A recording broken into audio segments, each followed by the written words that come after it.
Welcome to the stage, Mr. Steve Zengel.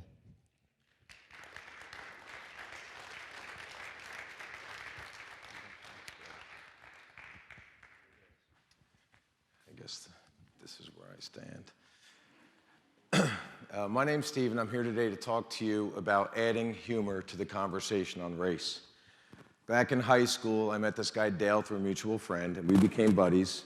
And as all high school kids do, we went off to college. And 3 weeks into my first semester, I get a care package, so I thought. And I opened it up, and it was a T-shirt. It said, "Grambling football, the blacker the college, the sweeter the knowledge." And I said, okay, I had a really good hard laugh for two reasons. One, it meant my buddy made the football team for famed coach Eddie Robinson.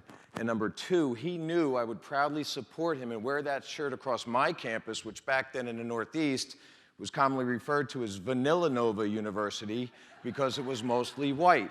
So Dale and I never had a problem laughing at cultural differences, and we don't today. We're dear friends. But a lot of people do. And we've been given some great evidence recently on how that can change. Ron Gutman gave a great TED Talk, 4.5 million views on the power of a smile. And he gave us a ton of research. In one study in particular, he says they found that even if you're mad at the world, ticked off, depressed, and you put a smile on your face, it naturally releases endorphins that trick your brain into thinking you're happy. And then you had another great TED Talk by Vernee Myers, 1.5 million views, that says challenges us, not says, she challenges us to boldly walk towards our biases. So if you marry those two concepts, put a smile on your face and boldly walk towards your biases, things can get better. And it's not a new novel concept. Norman Lear gave it to us in 1971 when he produced this show called All in the Family with Archie and Edith and Wheezy and George.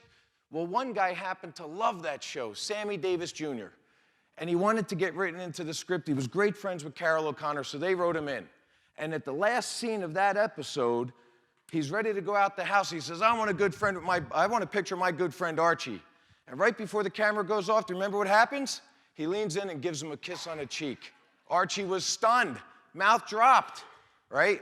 That scene received the longest, loudest laugh of the audience in the 9-year history of the show.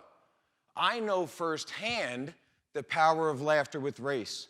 I was a men's assistant basketball coach at Hampton University, a historical black college and university in Virginia, which means I was one of a handful of whites on a 5,000-member black campus. Without a doubt, it was the most fun I've had on any job. And I want to tell you why, but I can't because I have 3 minutes. So I'm asking you, please, invite me back. Allow me to finish this story because I know there's more we can be doing on race relations in America if we only find a way to add humor to the conversation. Thank you.